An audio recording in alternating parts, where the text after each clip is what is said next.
Well, good afternoon everyone. As you can see, I've hit the big time. It's a Porsche 944. I think this was made between the 80s and the 90s sometime, so I'll let you see under it's some state by the way, but never mind. So there it is. It's I think this is just a 4-cylinder. I think it was this 2.5, not really sure if it was a turbo or not, haven't a clue. As you see, there's no any battery in it or anything like that. So the customer's complaint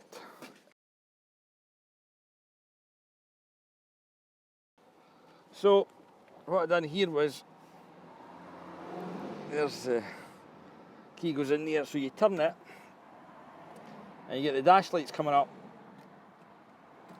I don't know if you can actually hear that, you just keep clicking. So there's how you hold it is. Got a voltmeter down the bottom there.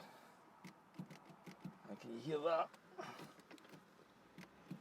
So I looked under the dash and there's a pile of fuses, relays and everything like that underneath there. I'll let you see that. They're there. So I believe one of them, no, I don't believe one of them is. I don't think this has got a starter relay on it, but what I do think is, see the wiring underneath there? I think when someone's wired in an alarm system to this, or immobilizer or something like that, because I'll take you back under the hood again. So I thought, well, I go under there for the key to see if it's a switch, but when I got that clicking when I was turning it, and I thought, maybe not. Actually, there's wires there as well. So I was looking for a red wire with a black tracer. So I'll take you to show you what I found. You can see there, that certainly is not an original alarm system, that's an aftermarket job. So where it goes, I do not know. But I just had a general nose about, and what I did find was, there you go, there's a red wire with a black trace. So with the ignition switch on, I use my old trusty power probe, and you can see with that beeping, we're finding an earth, and I just gave it the beans. So you see the thing actually runs, but I don't think it's got any fuel in it.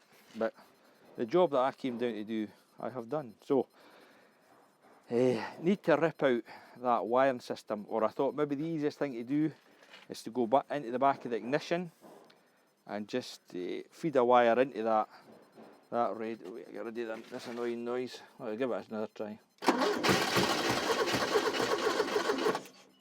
No. We're away! I think that's lack of fuel, definitely. But at least the thing runs.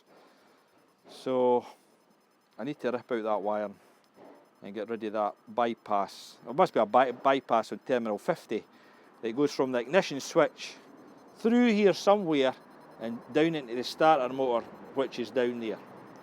So anyway, I've made my life's ambition. I'm working on a Porsche, but I was only about 30 years too late. Anyway, cheers.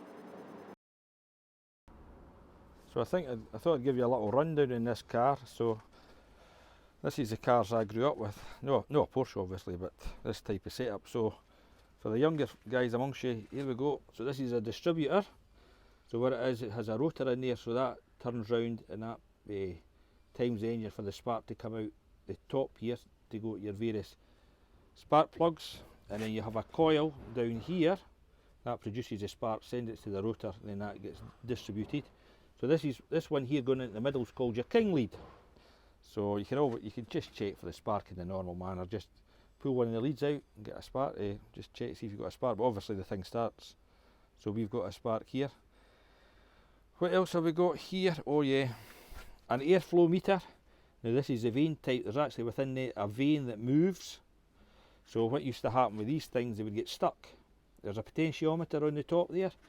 So these things would get stuck. Was that just a bit dirt? So especially I think I read on the Porsches, they've got a problem with getting stuck there, and the thing will no start. So if you're having a problem with a Porsche 944, check this out. Just go in through the airbox and see if it moves okay. Oh, I'm sure that's how you used to adjust the CO your CO reading. I'm sure it was on, had to be under 3% carbon, carbon monoxide? No, is it carbon? Can't remember. Anyway, that's how you adjust your CO. The other thing that can be problematic on these, see up the back there, these two sensors there, that's your RPM sensor and your TDC sensor. There's two of them, and I think it's at the top one. I think the top one goes, if you disconnect these multi-plugs there, you'll get an ohms reading. I'm sure they go between 600 and 1200 ohms, but they were problematic as well. But with this thing starting, that proves that these are good. The injectors now, there's injectors there. I'm sure they were wired through a ballast resistor on one of the models. I'm not actually sure. In fact, there's a way you could have checked that just with an oil light or a scope, but that's another thing. Anything else? Oh, there'll be, I'm sure there's a switch in there to see that the throttle's back at idle. There it's there. And I'll get my torch. There's a switch in it, it looks very grubby. That's a switch just to see if it's at idle, or I'm sure at idle the switch was closed, and when it was part throttle the switch was open. What else have we here? There's a coolant temp sensor, that blue plug, and the trunk in there, that's a coolant temp sensor. The computer on this is at I think is under the driver's footwell. I think it's under the driver's footwell. And it's only a 35 pin Bosch setup in this. Anything else? No, that I can see. Oh, also within the airflow meter had an ambient temp sensor that measured temperature. Let me see if I can see where the computer is. Is that the Bosch unit there? Aye, that's it there. So that's at the driver's footwell, so that was the Bosch 35 pin thing. And oh, look at that gubbins in there. That must be the immobilizer or something. Anyway, cheers.